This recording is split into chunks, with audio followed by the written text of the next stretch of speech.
गुरु की छाया में शरण जो पा गया उसके जीवन में सुमंगल आ गया। मंगल ही मंगल होता, बस होना क्या चाहिए? समर्पण, शरणागति, सुमिरन, स्मरण।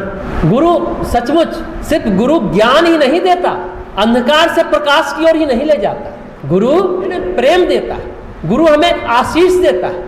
गुरु कृपा हम समझते हैं दुनिया का सबसे अनमोल उपहार है, सबसे अनमोल उपहार है गुरु कृपा। अब अगर हम कहेंगे गुरु प्रेम देता है, कैसे प्रेम देता है? प्रेम को पहले हम समझते हैं क्या होता है। जैसा हमने कहा था, हम बार बार कहते हैं, क्या होता है? गुरु और शिष्य का संबंध कैसा है?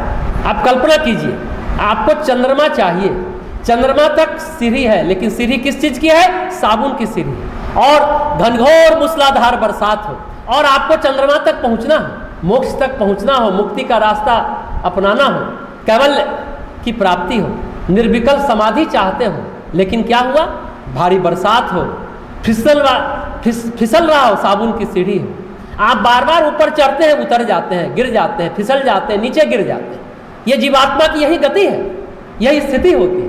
फिर कौन आपको अंतिम सीढ़ी तक पहुंचाएगा, उस चंद्रमा तक पहुंचाएगा? कौन? गुरु नामक बगल से एक रेलिंग हो, एक रस्सी हो, जैसा हमने कहा गुरु के चरण को पकड़ ले, समर्पित हो जाए, कस के पकड़े रहें, तो आप फिर नीचे नहीं फिसलेंगे, नीचे नहीं गिरेंगे, अधोगमन नहीं होगा, ऊर्ध्वगमन होगा, अधोगति नहीं होगी। ये भाव हमारे शिष्यों के अंदर, हम सभी शिष्यों के अंदर होना चाहिए। गुरु वो रस्सी है जो आपको अंतिम छोर तक पहुंचाएगा, मुक्ति के द्वार तक पहुंचाएगा। लेकिन गड़बड़ कहाँ होगी? गुरु को आप पकड़े रहे, बहुत दृढ़ता के साथ, निश्चय के साथ पहुंच गए, गुरु ने उंगली पकड़ पकड़ के आपको अंतिम सीढ़ी तक पहुंचा दिया। अब बोलता है गुरु कि देखो चांद है, जाओ छू लो, पकड़ लो, चले जाओ।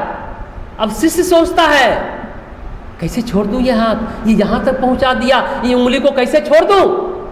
इसी उंगली ने तो मुझे यहां तक पहुंचाया। छोड़ देने का मतलब होगा गुरु के साथ द्रोह हो जाए। जबकि गुरु कह रहा है कि अरे आगे बढ़ो, जीवात्मा परमात्मा से मिल जाए। लेकिन शिष्य है जो सदियों से उंगली पकड़े हुए आगे नहीं बढ़ रहा है कि कैसे छोड़ दूं ये हाथ, इसने मुझे यहां तक पहुंचाया। गुरु कहता है आगे बढ़ जाओ, जीवात्मा परमात्मा से मिल जाए। गुरु का तो बस इतना ही काम है। लेकिन शिष्य, क्योंकि गुरु का प्रेम अद्भुत है सचमुच, लेकिन यही प्रेम और आसक्ति में यही फर्क है, प्रेम और मोह में यही फर्क है। आसक्ति, मोह कहता है कैसे छोड़ दूं यहाँ, यहीं पर जीवात्मा अटक जाती है, भटक भी जाती मोह। तो गुरुदेव कहते हैं, फिर समझाते हैं, परम पूज्य गुरुदेव वेद मूर्ति तपोनिष्ठ पंडित श्री राम शर्माचार्य जो गायत्री परिवार के सूत्र संचालक हैं, वो समझाते हैं कि प्रेम और आसक्ति यानी मोह में क्या फर्क होता है। यही समझने की कोशिश करें।